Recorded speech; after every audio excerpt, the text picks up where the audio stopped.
അഴിമതി നമ്മുടെ കേരളത്തിൽ എന്തൊക്കെ ഉണ്ടോ അതൊക്കെ അടിച്ചു മാറ്റി, അല്ലാതെ വേറെ അതിലൊരു പ്രത്യേകതയില്ല. ഇനി അടിച്ചു മാറ്റാൻ ഒന്നുമില്ല, ഒക്കെ കൊണ്ടുപോയിട്ടുണ്ടാവും. ഇനിയിപ്പോൾ ഈ സർക്കാർ പുറത്തു പോകുമ്പോൾ മുഴുവനായിട്ടുള്ള ക്ഷേത്രങ്ങൾ ഒക്കെ ഒന്ന് കണക്കെടുപ്പ് നടത്തിയാൽ മനസ്സിലാവും അവിടെ എന്തൊക്കെ നഷ്ടപ്പെട്ടിട്ടുണ്ട് എന്നുള്ളത്.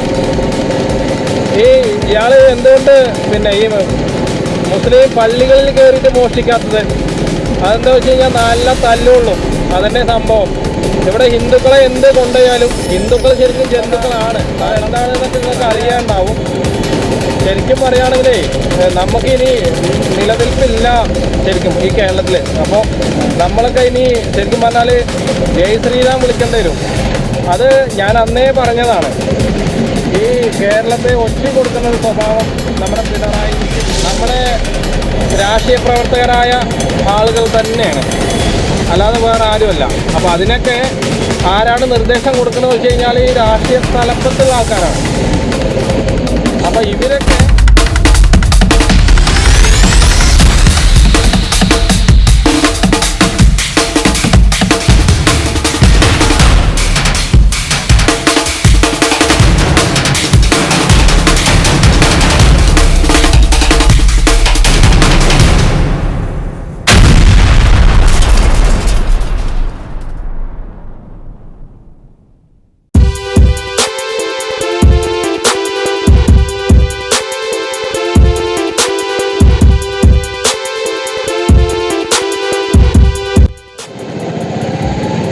അപ്പോൾ സുഹൃത്തുക്കളെ നമസ്കാരം. നമ്മൾ ഉള്ളത് നമ്മുടെ MES കല്ലടി കോളേജിൻ്റെ അവിടെയാണ്. അപ്പോൾ അങ്ങോട്ട് അപ്രതീക്ഷിതമായിട്ടൊരു ഓട്ടം കിട്ടി. അപ്പോൾ നമ്മുടെ ഇന്നിപ്പോൾ ശനിയാഴ്ച ആയതുകൊണ്ട് കോളേജുകൾ സ്കൂളുകൾ ഭാഗികമായിട്ട് മാത്രമേ ഉള്ളൂ. അപ്പോൾ നമ്മുടെ കേരളം എന്താ പറയുക, വളരെ മുന്നോട്ട് പോയിക്കൊണ്ടിരിക്കുകയാണ്. എങ്ങനെയാണെന്ന് വെച്ച് കഴിഞ്ഞാൽ ഇന്നിപ്പോൾ എന്താണ് PM ശ്രീ അതായത് അതിൽ വിദ്യാഭ്യാസ വകുപ്പ് അത്ര അതിലൊപ്പം നിന്നണമെന്നാണ് പറയണത്. ശരിക്കും പറയുകയാണെങ്കിൽ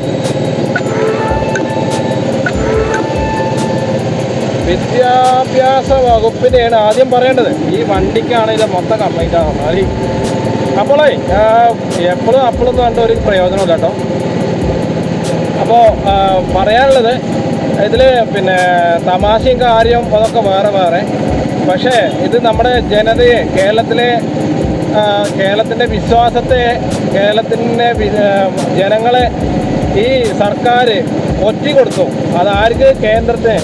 കാരണം അയാൾ ചെയ്ത മുഴുവൻ കള്ളത്തരങ്ങളും പൊളിയും എന്നറിഞ്ഞപ്പോൾ ആരുടെ കൂടെയാണ് നിന്നത് വെച്ച് കഴിഞ്ഞാൽ കേന്ദ്ര സർക്കാരിൻ്റെ കൂടെ. അപ്പോൾ ഒപ്പിട്ടു എന്ന് പറയും, എന്താ MOU എന്ന് പറഞ്ഞത് ധാരണാപത്രം, അങ്ങനെ എന്തൊക്കെ കേൾക്കുന്നുണ്ട്. ശരിക്കും പറഞ്ഞാൽ അതെന്താണെന്നൊക്കെ നിങ്ങൾക്ക് അറിയാണ്ടാവും. ശരിക്കും പറയുകയാണെങ്കിലേ നമുക്കിനി നിലനിൽപ്പില്ല ശരിക്കും ഈ കേരളത്തിൽ. അപ്പോൾ നമ്മളൊക്കെ ഇനി ശരിക്കും പറഞ്ഞാൽ ജയ് ശ്രീറാം വിളിക്കേണ്ടി വരും. അത് ഞാൻ അന്നേ പറഞ്ഞതാണ്. ഈ കേരളത്തെ ഒറ്റ കൊടുക്കുന്ന ഒരു സ്വഭാവം നമ്മുടെ പിണറായിക്ക് ഉണ്ട് എന്നുള്ളത്. അപ്പോൾ അത് നടപ്പിലാക്കി കഴിഞ്ഞു. കാരണം ഇപ്പോൾ ഒരു 2 ആഴ്ച മുന്നേ പിണറായിയുടെ മകന് ഒരു സമൻസ് കിട്ടി എന്ന് നമ്മൾ അറിഞ്ഞു. അപ്പോൾ അത് കുടുങ്ങാതിരിക്കാൻ വേണ്ടിയിട്ടാണ് ഇവിടുന്ന് ഡൽഹി വഴി ദുബായിക്ക് പോയത്.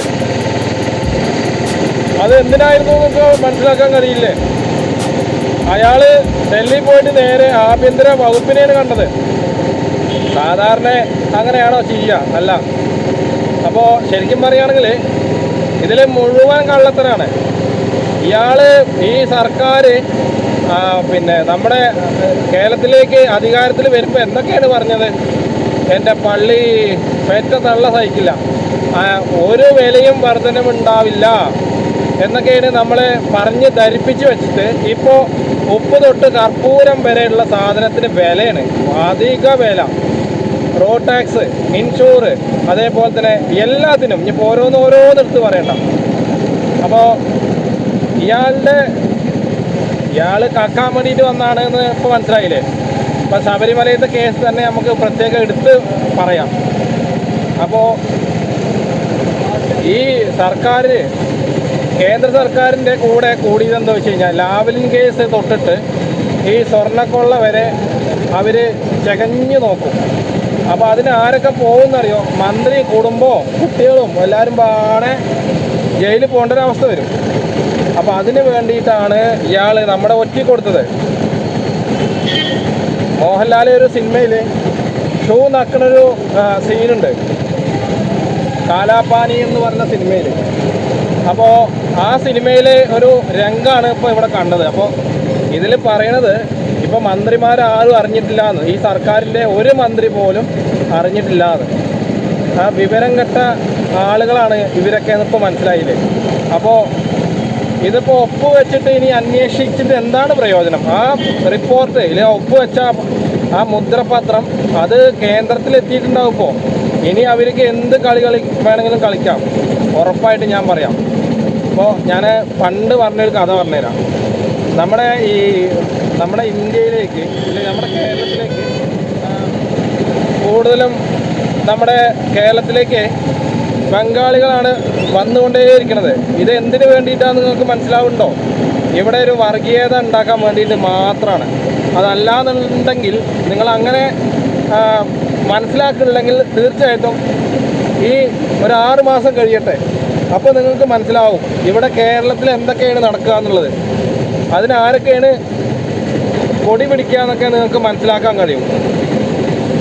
ഇപ്പോൾ താമരശ്ശേരി ഒരു ഫ്രഷ് കട്ട് എന്ന് പറഞ്ഞൊരു അറവ് ശാലയിൽ അവിടെ എന്തൊക്കെ പ്രശ്നങ്ങൾ ഉണ്ടായിന്ന് നിങ്ങൾക്ക് അറിയാൻ കഴിയണ്ടാവും. അപ്പോൾ അതിനൊക്കെ ആരാണ് കൂട്ടു നിൽക്കുന്നത് വെച്ച് കഴിഞ്ഞാൽ നമ്മുടെ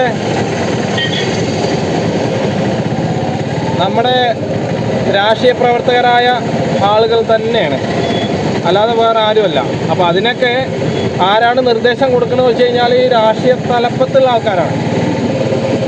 അപ്പോൾ ഇവരൊക്കെ ശരിക്കും പറഞ്ഞാൽ ജനങ്ങളുടെ കാശ് നക്കിയിട്ട് അത് തിന്നണ ഡ്രാക്കുളയൊക്കെ ശരിക്കും മര്യാദക്കാരനാണ് ശരിക്കും പറഞ്ഞാൽ. ഇത് അതിനേക്കാളും വലിയ ആൾക്കാരാണ്. അപ്പോൾ ജനങ്ങൾ എന്താണ് എന്നുള്ളത് ഈ രാഷ്ട്രീയക്കാർക്ക് അറിയില്ല ഇപ്പോഴത്തെ ഭരണത്തിൽ. അപ്പോൾ അത് ജനങ്ങളൊന്ന് മനസ്സിലാക്കി കൊടുക്കണം എന്നാണ് ഞാൻ പറഞ്ഞത്. നമ്മുടെ ഇവിടെ പാലക്കാടിനെ സംബന്ധിച്ചിട്ട് ഒരുപാട് പ്രശ്നങ്ങൾ ഒക്കെ രാഷ്ട്രീയത്തിൻ്റെ പ്രശ്നങ്ങൾ മാത്രമാണോ, അല്ലാതെ വേറെ ഒരു പ്രശ്നങ്ങളും നമ്മുടെ ഇടയിലില്ല. ഇവിടെ ശരിക്കും പറഞ്ഞാൽ നമ്മുടെ മതേതരത്വത്തെയാണ് പിണറായി ഒറ്റിക്കൊടുത്തത്. അയാളൊക്കെ എങ്ങനെയാണ് മരിക്കാൻ പോവാന്ന് ദൈവത്തിന് മാത്രമേ അറിയുള്ളൂ, ഉറപ്പായിട്ടും. കാരണം ഇത്രയും പ്രശ്നങ്ങൾ ജനങ്ങളിവിടെ നേരിടുമ്പോൾ അയാളെ സുഖത്തിലെ കാര്യങ്ങൾ മാത്രമാണ് അയാൾ നോക്കി കാണുന്നത്. ജനങ്ങളുടെ എന്തെങ്കിലും ഒരു വികാരം അയാൾ കാണുന്നുണ്ടോ? ഇല്ല. അയാളെ കുടുംബം കാണുന്നുണ്ടോ? ഏതെങ്കിലും മന്ത്രിമാർ കാണുന്നുണ്ടോ? ഇപ്പോൾ MV ഗോവിന്ദൻ, അതേപോലെ നമ്മുടെ വിദ്യാഭ്യാസമില്ലാത്ത ശിവൻകുട്ടി ഒക്കെ ഘോരം ഇങ്ങനെ പറയുന്നുണ്ട്. എന്താണ് ഇവരൊക്കെ നിലപാട് എന്നാണ് ഇപ്പോൾ ഞാൻ ചിന്തിക്കുന്നത്. കാരണം ഇവർക്കൊന്നും വിദ്യാഭ്യാസം ഇല്ല, വെളിവും വെള്ളിയാഴ്ചയില്ല. അതിപ്പോൾ ഇന്ന് ശനിയാഴ്ച ആയതുകൊണ്ടാവാം.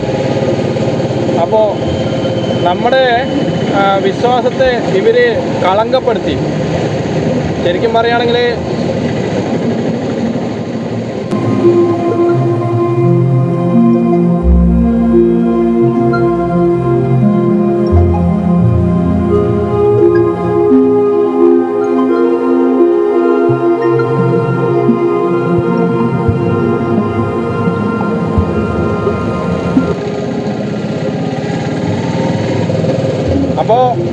പറഞ്ഞ് വന്നത് നമ്മുടെ സംസ്ഥാനത്തെ, കേരള സംസ്ഥാനത്തിൻ്റെ മതേതരത്വത്തെ നമ്മുടെ പിണറായി സർക്കാർ ഒറ്റിക്കൊടുത്തു എന്നാണ് ഞാൻ പറഞ്ഞത്.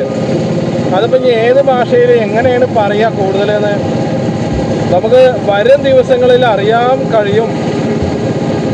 എന്തായാലും കടന്ന കൈയായിപ്പോയി. അത് പിന്നെ BJP, കോൺഗ്രസ് അല്ലെങ്കിൽ LDF ഇതിൻ്റെയൊക്കെ പിന്നെ വോട്ട്, അതായത് എന്തായാലും പിണറായി ജയിക്കില്ല എന്ന് അവർക്ക് 100% ഉറപ്പായി. അപ്പോൾ എന്ത് ചെയ്തു? വേഗം നരേന്ദ്രമോദിയുടെ കൂടി, അല്ലാതെ വേറെ വഴിയില്ല. സത്യം പറഞ്ഞാൽ മാന്യമായിട്ട് ജയിലിൽ പോവാൻ കഴിയില്ല. അതുകൊണ്ടാണ് ഇപ്പോൾ അതുപോലെ അയാൾ നമ്മുടെ കേരളത്തെ ഒറ്റിക്കൊടുത്തത്. ഇയാൾ ചെയ്ത പരിപാടിയൊക്കെ നമ്മുടെ കേരളം കണ്ടു. പക്ഷേ എന്നിട്ടും നമ്മുടെ കേരളത്തിലെ ജനങ്ങൾ ഒരക്ഷരം പോലും മിണ്ടിയിട്ടില്ല. അപ്പോൾ ശരിക്കും പറഞ്ഞാൽ ജനങ്ങൾ തന്നെയല്ലേ കുറ്റം പറയേണ്ടത്. അപ്പോൾ ഇനി ഇയാൾ ഭയങ്കര ബുദ്ധിയാണെന്നിപ്പോൾ മനസ്സിലായി നിങ്ങൾക്ക്.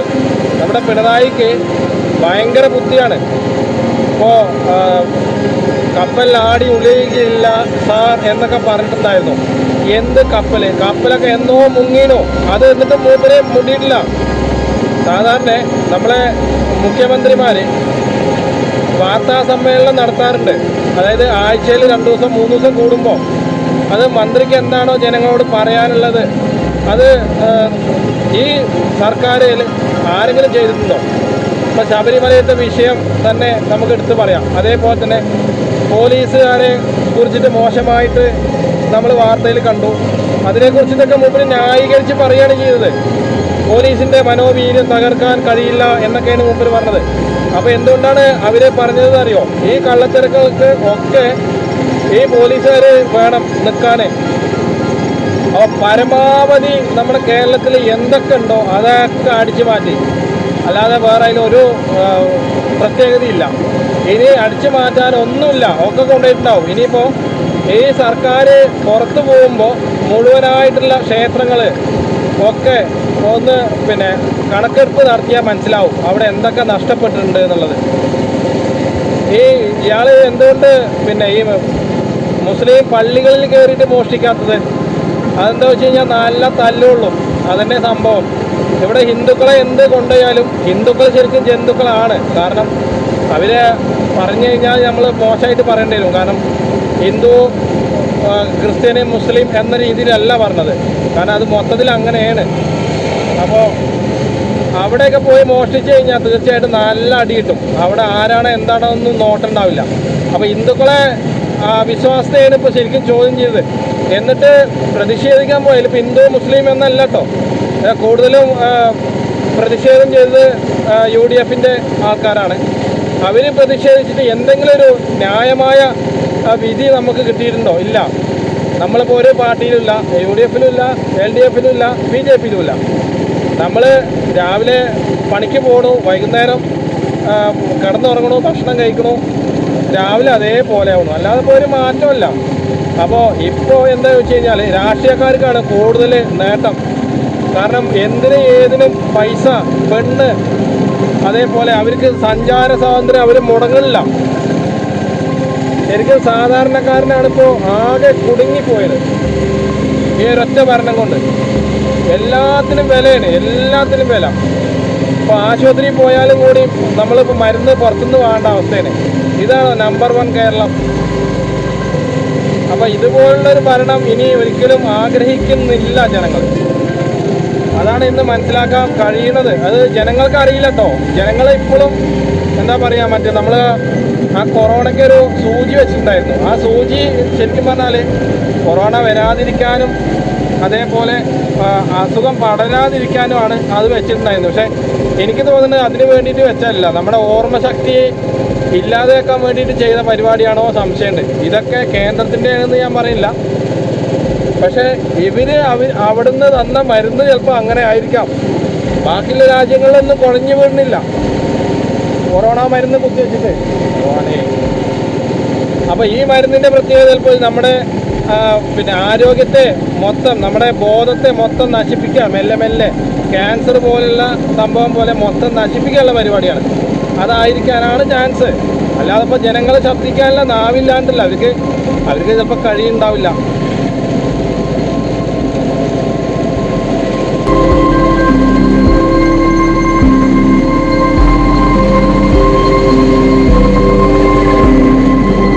നമുക്ക് ഇവിടുത്തെ കാര്യം വിടാം, നമുക്ക് കുറച്ച് റോഡിൻ്റെ കാര്യങ്ങൾ പറയാം. റോഡിൻ്റെ കാര്യങ്ങൾ എന്താ വെച്ച് കഴിഞ്ഞാൽ പ്രത്യേകിച്ചൊന്നും പറയാനില്ല. അപ്പോൾ നമ്മുടെ റോഡിൻ്റെ മര്യാദകൾ പോട്ടെ, അതിപ്പോൾ നമുക്കിപ്പോൾ ഏകദേശം എന്താണ് മര്യാദകൾ എന്നൊക്കെ നമുക്കിപ്പോൾ ഏകദേശം മനസ്സിലാക്കാൻ കഴിയും. നമ്മുടെ സീബ്ര ലൈന്, അതേപോലെ സ്പീഡ് ബ്രേക്കർ, അതേപോലെ ലൈൻ ട്രാഫിക്, ഇതൊക്കെയാണ് നമുക്ക് കറക്റ്റായിട്ട് മനസ്സിലാക്കേണ്ട കാര്യം. പിന്നെ ഇപ്പോൾ ആരും സിഗ്നൽ, അതായത് നമ്മൾ ഇടത് വശത്തേക്കോ വലത് വശത്തേക്കോ തിരിയാൻ വേണ്ടിയിട്ട് ആരും കൈകൾ പുറത്തേക്ക് ഇടുന്നില്ല. ശരിക്കും അതിൻ്റെ ആവശ്യം ഇല്ല എന്നല്ല കേട്ടോ, നമുക്ക് പറഞ്ഞുതരാം.